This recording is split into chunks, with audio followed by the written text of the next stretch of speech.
को अकाउंटेबल नहीं बना सकते उसकी डीड्स के लिए। You can not hold Pakistan accountable to its. तो ये एससीओ एससीओ काहे को रखा है भैया?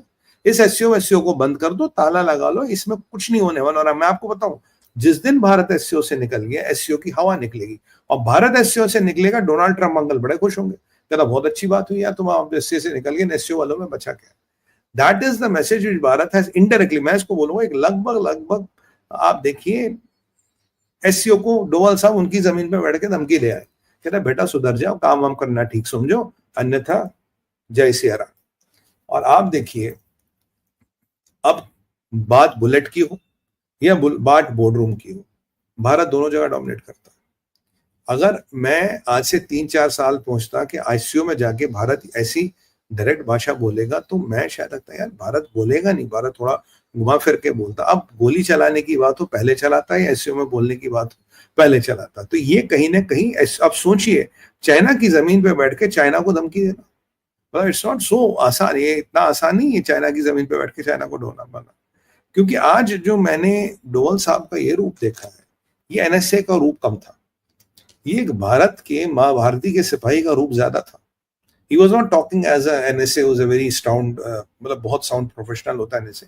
वो एक माँ भारती के सिपाही के रूप में बात कर रहे थे, भैया ये चलेगा नहीं, इसको बंद करो, अन्यथा जय माता दी। तो ये जो भारत का नया एग्रेशन है, जो भारत में एक नई मजबूती आई, इसको देख के चाइना और पाकिस्तान दोनों डरे। मैंने इसलिए कल आपको CNN वाले व्लॉग में बताया था, मैंने कहा भाई प्रॉब्लम क्या है, क्योंकि ये जो प्रीएम्प्टिव स्ट्राइक्स का डॉक्ट्रिन काम करे, ओबामा ब्रांड डिप्लोमेसी फेल हो रही है, मनमोहन सिंह जी वाली वो बिरयानी डिप्लोमेसी फेल हो गई, वो यूएन वाले क्या अधिवेशन फेल हो गए। तो ये जो नया डायरेक्ट एक्शन, इनकी डायरेक्ट हथौड़े वाली डिप्लोमेसी चल रही, इसको लेके बहुत लोगों को तकलीफ होगी। अगर इसको लेके बहुत लोगों को तकलीफ होगी तो इनको कहीं ना कहीं कहीं ना कहीं इनके जो आपके डॉक्टर ने फेल हो गए, क्योंकि ये लगते थे इंडिया को एक सॉफ्ट स्टेट। अब ये एक साइलेंट एनफोर्सर, सॉफ्ट स्टेट से जो भारत साइलेंट एनफोर्सर लेके उठना, जो ऐसे डस्ट ठोक के अपनी बात करता, ये वाले भारत के रूप को लेके इनको तकलीफ है। इन्हें ये भारत का रूप भाता नहीं है। और आप देखिए डॉजियर तो भारत भेजता नहीं, डायरेक्ट सेटलमेंट कर देता, डायरेक्ट एक्शन कर देता।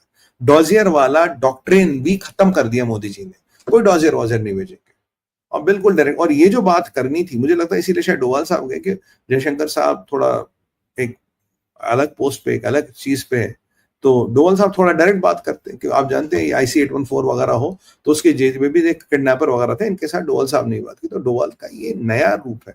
आप बात, सर मेरी बात मानिए, ये आपको आने वाले टाइम में भारत का रूप दिखेगा। भारत, अमेरिका, रशिया और कहीं ना कहीं जाके इसराइल, ये लोग अब बोल्डन हो गए। इन्हें एक चीज तो समझ आ गई बहुत क्लियर, कि दुश्मन को बिना एलिमिनेट करे, बिना खत्म करे, बिना ठिकाने लगाए कुछ होगा नहीं। ये UN ट्रीटिया वीटिया सब काम नहीं आती। और आपको क्या लगता है इजराइल और ये वाला सीजफायर कब तक चलेगा? मैंने आपको 2-3 हफ्ते का टाइम दिया, देखिएगा ये चलेगा।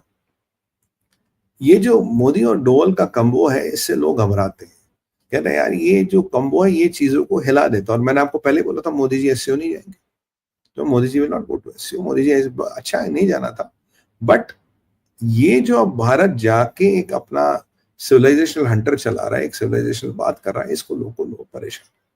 अब आपको एक इंपॉर्टेंट चीज बता रहे, पाकिस्तान में क्या पाकिस्तान में हो रहा है। देखिए पाकिस्तान में जो बात हो रही है वो आपको बता दूं, पाकिस्तान में बहुत गहरा गेम खेला जा रहा है। इस गेम को जरा हम डिकोड करते हैं, जरा इसमें 10-15 मिनट लगेंगे। पाकिस्तान में एक तो पाकिस्तान बात समझ गया कि भाई अब भारत आके ठोकेगा, ये जो नया डॉक्ट्रिन बना है इजराइल में, ये अब चल गया, इसका सिक्का चल गया। अब आप इस डॉक्ट्रिन को नहीं रोक पाएंगे, और इस डॉक्ट्रिन के सामने आप कुछ नहीं कर पाएंगे। ये तो पाकिस्तान समझ गया। और ये साइलेंट डिप्लोमेसी कहीं नहीं चलेगी, ये टेरर गेम चलने वाली नहीं है, ये आप जितना भी रो दो रहे वो चलेगा नहीं, ये सब कुछ नहीं होगा, ये पाकिस्तान समझ गया। तो पाकिस्तान ने क्या किया, पाकिस्तान ने एक अरब टाइम्स में एक पेपर, एक अरब न्यूज ने एक वो लेख निकाला है। अगर उस लेख के बारे में जाएंगे, धोधारी तलवार है।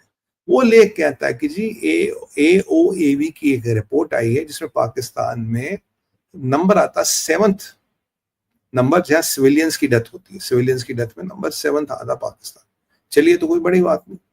इसमें लिखा था 790 सिविलियंस और अबे 2048 आईडी अटैक्स, 750 सिविलियंस, कुछ 248 248 आईडी अटैक्स ये 2023 में पाकिस्तान में हुए जी। ये one of the highest in the world है और इसमें काफी सिविलियन मर रहे। तीसरा है जी, जो पाकिस्तान में सबसे सेकंड दुनिया में एक ऐसी कंट्री जिसमें सेकंड हाईएस्ट लोग आईडी ब्लास्ट से मरते हैं, मतलब आईडी ब्लास्ट में मरने वालों की श्रेणी में पाकिस्तान नंबर 2 आता। चलिए ये भी कोई बात नहीं है। और ये अब आप सोचेंगे कि इस्लामिक कंट्री का इस्लामिक पब्लिकेशन कॉल आउट कर रहा है, ठीक है, तो भाई अब जो हमारा जो थॉट प्रोसेस है, हमारी जो मेंटेलिटी, कोई टेंशन मत लो, ये पाकिस्तान अंदर से टूट के जाए, खत्म हो जाए, हमें तो कुछ करने की जरूरत नहीं।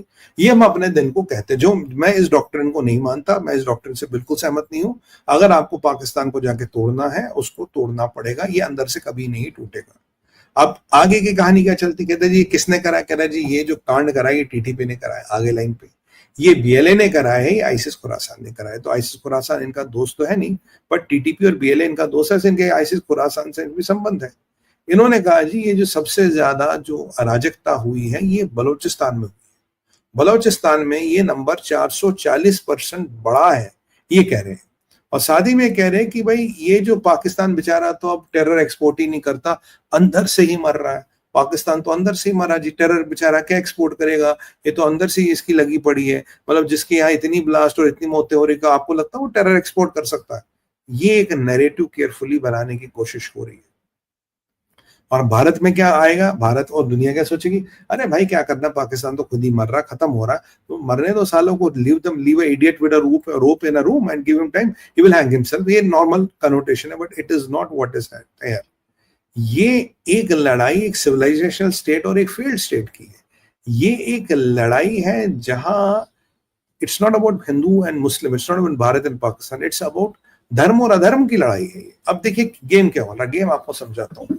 कॉन्सेप्चुअली जब एक इस्लामिक पब्लिकेशन में आएगा तो हमारे कुछ मीडिया के मित्र इसको उठाएंगे और बोलेंगे देखो जी पाकिस्तान तो फट रहा है, पाकिस्तान तो मर रहा, हमें तो कुछ नहीं कर रहा है, तो खुद टूट जाएगा। भाई साहब यहाँ गेम समझिए, ये नंबर जो है ये आधे नंबर है, ये टिप ऑफ द आइसबर्ग है। बेसिकली ये अरब न्यूज पाकिस्तान को एक टेरर का सताया हुआ नेशन प्रोजेक्ट करने की कोशिश कर रही है। ये बता रहा कि पाकिस्तान तो खुद बेचारा टेरर से मारा पड़ा है। ये बता रहा पाकिस्तान इज अ भोगी ऑफ टेरर। पाकिस्तान को तो भैया टेररिस्टों ने खुद मार रखा है। जो पाकिस्तान का प्लान है, जो पाकिस्तान की स्टेटेड पॉलिसी, टेरर को एक्सपोर्ट करना, दुनिया भर में टेरर फैलाना, उसको कवर देने के लिए कुछ आंकड़ों को तोड़ मोड़ के पेश किया जाएगा। जब आप ये आंकड़े सोचेंगे, आप लोग यार पाकिस्तान तो खुद मर रहा, पाकिस्तान तो खुद इम्प्लोड हो जाएगा। जब दुनिया को ये आंकड़े दिखाए जाएंगे, उसमें 3 चीजें आपको दिखाई देंगी, टीटीपी, बीएलए और आईसिस खुरासान। ये तीनों संगठन हैं जो पाकिस्तान के लिए सरदर्द बन चुके हैं, जो आईएसआई के लिए सरदर्द बन चुके हैं।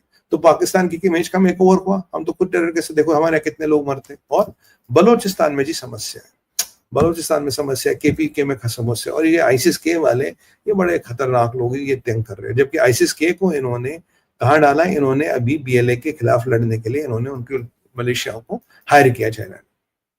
तो मतलब ये मरे या वो मरे, जीत मेरी हो। और जो अपनी इमेज का ड्राई क्लीन हो कि हम खुद टेरर सिंपथाइजर हैं, हमें तो जी सॉरी हम टेरर विक्टिम्स हैं, हम टेरर को क्या एक्सपोर्ट करेंगे। क्योंकि पाकिस्तान को साहब लग रहा है डर, पाकिस्तान को सर ये डर लग रहा है कि ऑपरेशन मिडनाइट हैमर के बाद और जो इजराइल ईरान का और ऑपरेशन सिंदूर की सक्सेस के बाद, और जो मोदी जी कॉन्स्टेंटली कह रहे हैं, अमित शाह जी ने कहा वाटर नहीं देंगे, will permanently cancel that treaty, हम तुम्हें पानी नहीं देंगे। अभी बिल्लो बिल्लो भौंक रही है, बिल्लो भौंक रही है, कह रही है हम युद्ध करेंगे, हम 6 की 6 नदियां लेंगे। इनको भी पता है इनकी औकात नहीं युद्ध करने की, और इनका जो फील्ड मार्शल है उसकी औकात कितनी है, वो अमेरिका का कितना चाटुकार है, ये दुनिया को समझ आ गया। पाकिस्तान ने ईरान को धोखा दे दी है, दुनिया को समझ आ गया। इस ऑपरेशन के बाद कोई दुनिया का मुसलमान मुल्क ईरान के सामने